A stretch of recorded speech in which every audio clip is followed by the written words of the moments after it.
Hello, I'm David Cheston. I work for the City of Johns Creek in the Department of Community Development as an engineer. I have over 40 years of experience in stormwater services in both the public and the private sector. I am a professional engineer with design and management experience. Today, I would like to talk about stormwater issues facing the City of Johns Creek. I'll define the challenges we face and talk about how we propose to solve them. First, let's be sure we all understand what surface runoff or stormwater runoff is. This is a picture of the hydrologic cycle that I'm sure many of you are familiar with. When it rains, the water hits the ground and some of the rain flows off as surface runoff, and some of the rain infiltrates into the ground and becomes groundwater flow. These two flows eventually reach our streams and rivers. Some of the rainfall evaporates from the surface of the ground and from our streams. Evaporation provides the moisture that forms the clouds and eventually the rain, which brings us back to the beginning of the cycle.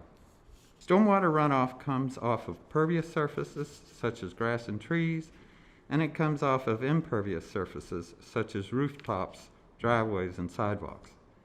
Development removes existing trees and vegetation and adds impervious surfaces. This increases stormwater runoff and can cause flooding and erosion problems if not managed. Studies show that in undeveloped conditions, 30% of the rainfall becomes surface runoff, and in developed conditions, the percentage of runoff greatly increases due to the amount of impervious surfaces. In residential areas, 60% of the rainfall becomes runoff, and in commercial areas, 90% of the rainfall becomes surface runoff. Without mitigation measures such as detention ponds and erosion control measures, our environment can be harmed by development.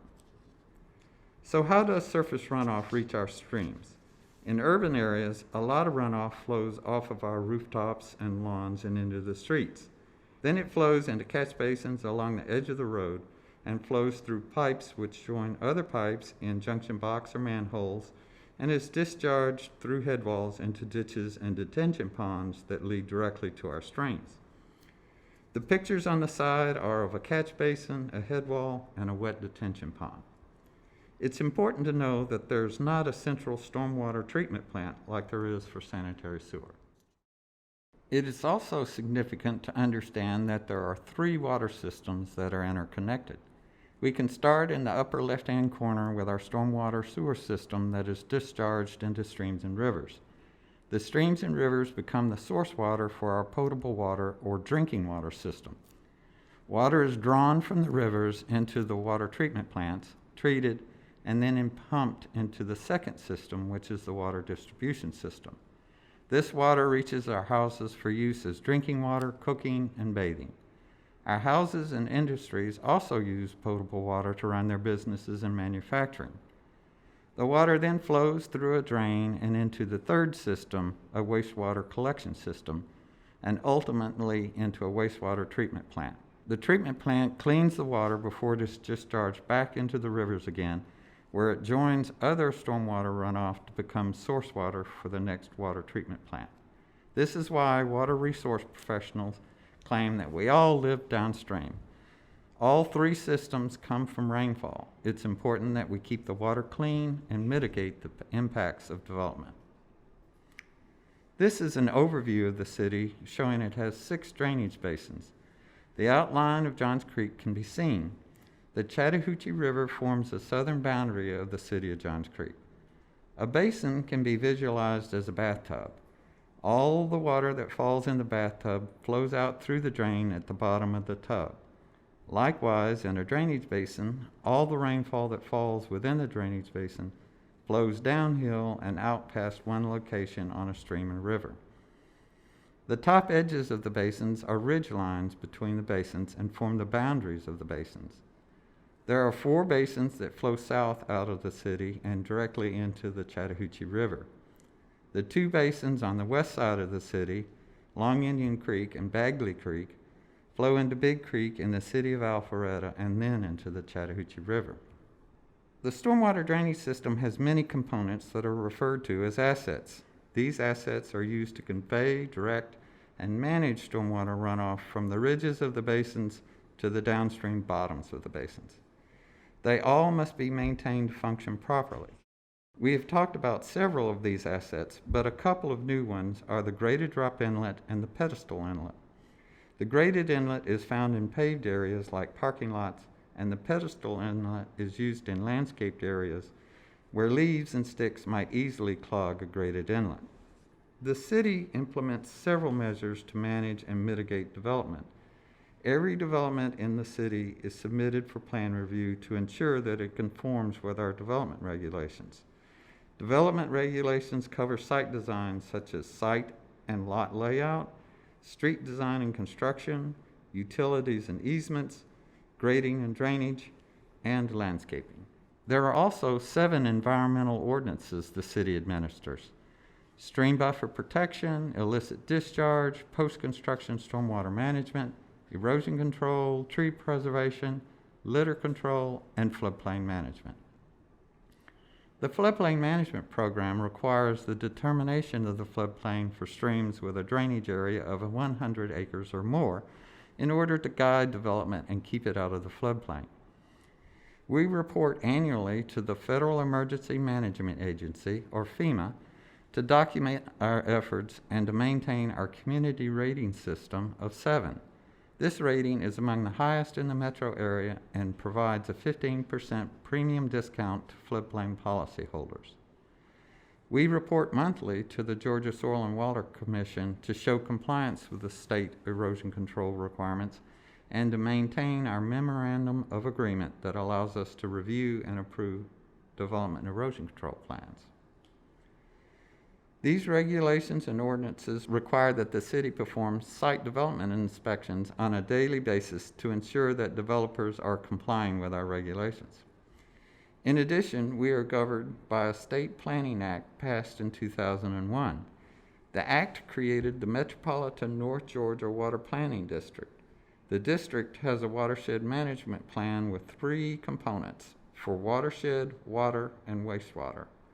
There are additional elements in these plans, such as stream monitoring, water conservation, and septic tank compliance, that are not included in the stormwater permit that I'll talk about later.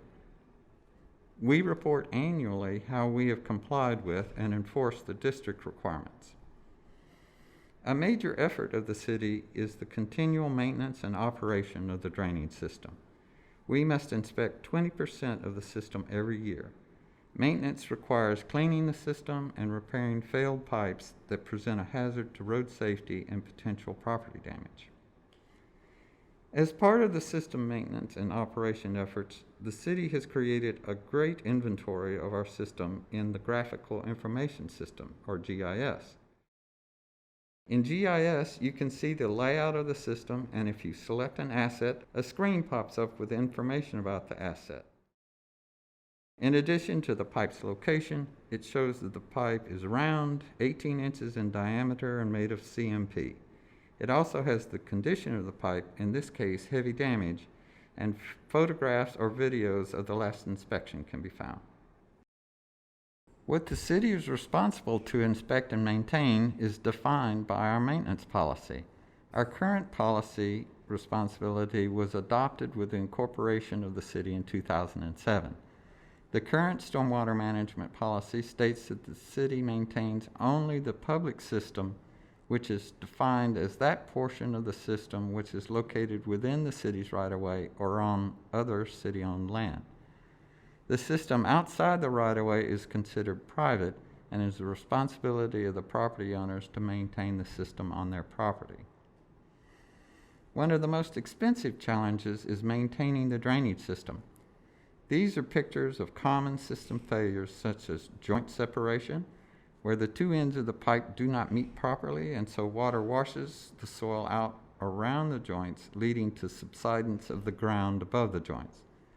Collapse of corrugated metal pipe is also common due to bad joints, poor installation, damage to the pipe during installation, and material failure. Catch basin failures are typically caused by cars and trucks running over the lids. The system silts up from leaves and dirt washing into the system, clogging catch basins and pipes. and head walls separate from the pipe ends due to erosion of the ground below the head wall, or a bad joint between the head wall and the pipe allow the water to erode the soil around the head wall. The last picture is a common problem with corrugated metal pipes. The inverts of the pipe corrode over time and allow the water to erode the soil supporting the pipe, leading to pipe collapse and subsidence of the ground above.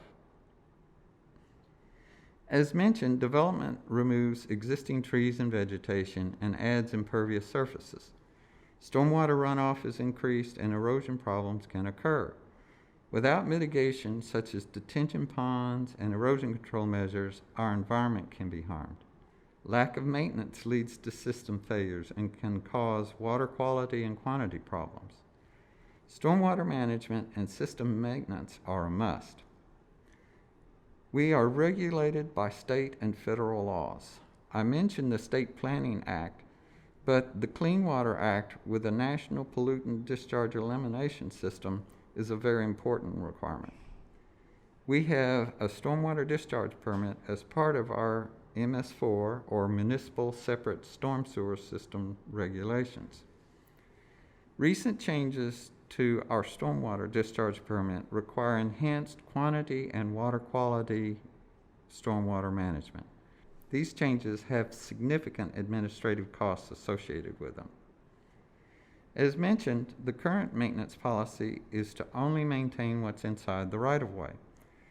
The City Council decided to investigate expanding the city's maintenance responsibilities. After careful examination, the City Council is considering expanding the city's maintenance responsibilities to include the pipe system in residential areas that is connected to the public right-of-way. As shown in the infographic, this expansion extends both upstream and downstream of the public right-of-way to the end of the pipe system. So the question in 2019 was, what is the overall condition of our stormwater system and how much would it cost to fix it? The city decided to conduct a citywide assessment of the drainage system. In addition to the public system, they included the existing private pipe system to assist in determining if and how they should expand the city's maintenance responsibilities. The assessment included 34,000 assets. The careful decision to extend the system in a residential area expands the system from 11,000 assets to 34,000 assets. The system assessment revealed that the cost to repair and maintain the system was estimated to be $16 million over 10 years. The estimated cost of maintenance and repair is closer to $32 million over 10 years when the administrative costs are added. These costs include acquisition, engineering, inspection, and all other costs associated with a stormwater utility program, such as public education, stormwater plan review, stream monitoring, erosion control inspections, and illicit discharge monitoring. Shown is an example of system repair. The cost shown is a construction-only cost. This doesn't include staff time, procurement, inspection, and engineering, which are additional costs to the city. The pipe runs from the cul-de-sac in between two driveways and houses and discharges in the backyard. The picture inside the pipe shows that the pipe was collapsed and full of debris. Also shown is the special equipment needed, the backhoe, the vacuum truck, and a trench box because of the depth of the pipe. If you look carefully, you can see two workmen deep in the trench, which shows how deep the excavation was. They had to deal with utilities such as telecom, electricity, and water, as well as having to work in a small area. They tried to protect the driveways, but still had to replace part of them and the landscaping. Only 20 feet of the 120-foot long system, 18-inch diameter pipe, was replaced, but it still had a construction-only price of $60,000. Another example is a cross-drain replacement within the right-of-way. The map shows the pipe running across the road from one catch basin to another. The picture inside the pipe shows a collapsed pipe, again blocked with dirt and debris. The repair required cutting the asphalt using a backhoe and a trench box. Often a detour is required with a road repair, especially a cross-drain repair like this, which is a major inconvenience to people who use the road. The 25 feet of 18-inch pipe were replaced at a construction-only cost of $11,000. This last example shows a repair method using pipelining. As shown in the picture inside the pipe, the structural integrity of the pipe is still there. It's just the joints are failing, which can lead to pipe failures as shown in the previous two examples. As you can see, specialized equipment is required to handle the pipe lining. The liner is filled with air and steam to push the liner in the pipe and cure the resin that impregnates the fabric. The map shows the pipe runs down the road between two catch basins. The pipe lining saves the destruction and replacement of landscaping, curb and gutter, and asphalt. It also greatly reduces the time in the field and impact on the public. Lining the 290 feet of 18-inch diameter pipe had a construction-only cost of $24,000. As mentioned, the estimated cost and repair of the system is close to $32 million over 10 years. The City Council did not want to impact existing programs, so they investigated funding alternatives in August of 2020. Grants do not provide the long-term financing needed for a maintenance program. Two alternatives investigated further were taxing districts and a stormwater utility. The stormwater utility was preferred because the fee charged is based on the amount of runoff a property generates. Stormwater runoff is a direct measure of the drainage system usage. A special tax is based on property value, which is not a measure directly related to the amount of property runoff. This makes a stormwater utility fee the most equitable funding mechanism available. Also, the revenue collected by a utility is put in a dedicated fund that can only be spent on the stormwater program. The two main factors used in determining stormwater runoff is the area of the property and the amount of impervious surface on the property. Thus, the fee is based on those two areas. The two pictures show impervious and pervious areas in a residential area and a commercial area. The pervious areas are the lawns and landscaped islands. Impervious areas are areas where water cannot infiltrate into the ground, such as roofs, driveways, sidewalks, patios, decks, and parking lots. You can see from the pictures provided that commercial property typically has a greater percentage of impervious area than compared to an individual residential lot. The proposed rate structure will have two land use categories. Each parcel in the city will be identified as either residential or non-residential. Detached single-family residential housing, which most residents live in, and attached single-family residential housing, such as condominiums and townhomes, are classified as residential. Apartments are classified as non-residential because there are multiple units on a parcel with renters, and the property is owned by one owner. Other non-residential properties include retail, commercial, office, parks, neighborhood amenities, churches, and schools. An equivalent residential unit, or ERU, is determined based on the runoff area of the most common detached single-family residential parcel.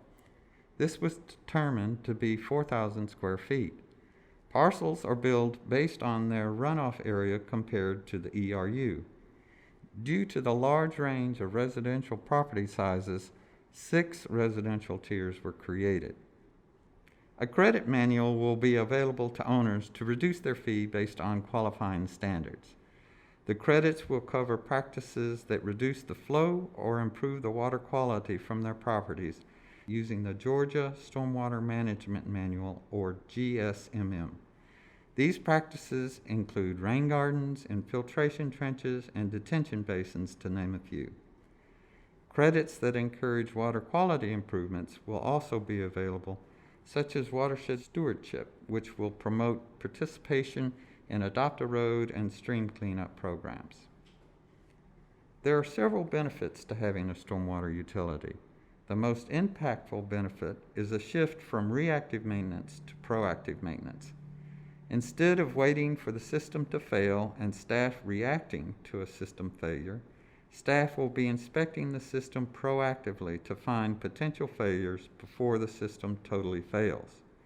This has several positive results. First, the cost to repair a system before a total failure is much less. A total failure often causes much more damage to the area surrounding the failure. For example, a joint failure could be found before the road above the bad joint subsides. This potentially saves costs because the pipelining can be done without road repairs, as in the previous example. Another benefit of finding and repairing the joint failure before the road subsides is less impact on traffic and mobility. A road failure could cause a road detour and last several weeks, while a pipelining can be scheduled to a time that is less impactful, may not require a road closure, and takes less time to complete. Another benefit of proactive maintenance is it takes less staff time, so staff are more available to respond to customer requests. These results lead to an improved quality of life, and with less failures, there is an improvement in water quality as well. A utility also allows efforts to be better organized and more efficient. This improves reporting efforts required by the state. As mentioned, a major effort of the Stormwater program is to comply with the Federal Clean Water Act. We must annually report to the Georgia Environmental Protection Division and show compliance with our MS4, or Municipal Separate Storm Sewer System, Stormwater Discharge Permit. The permit has 6 components with an impaired water monitoring requirement. Each component has several tasks to perform.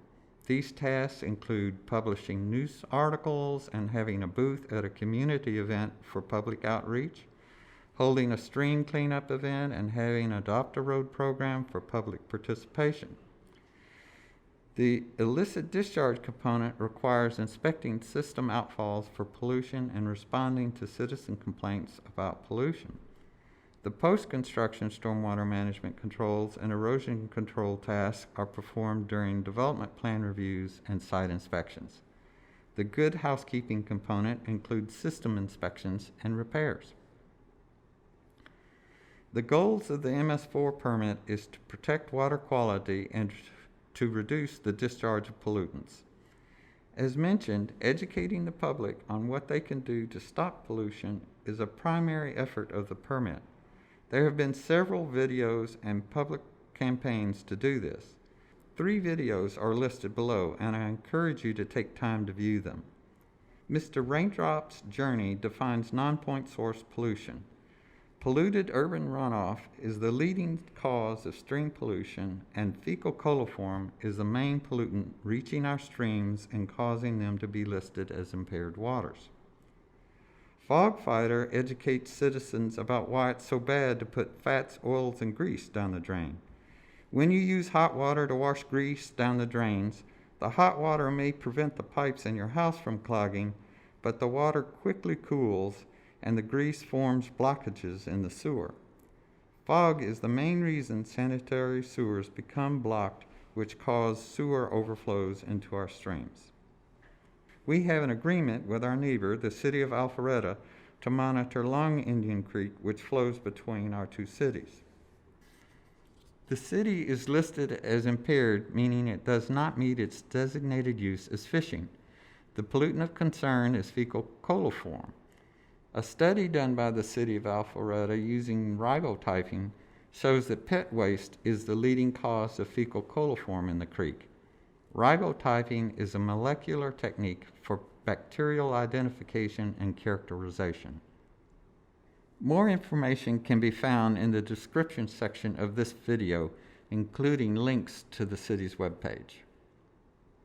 Type stormwater in the search box. There are different pages on the webpage, such as stormwater management, stormwater utility, and stormwater FAQs. We hope you found the video informative, and thank you for taking your time to participate.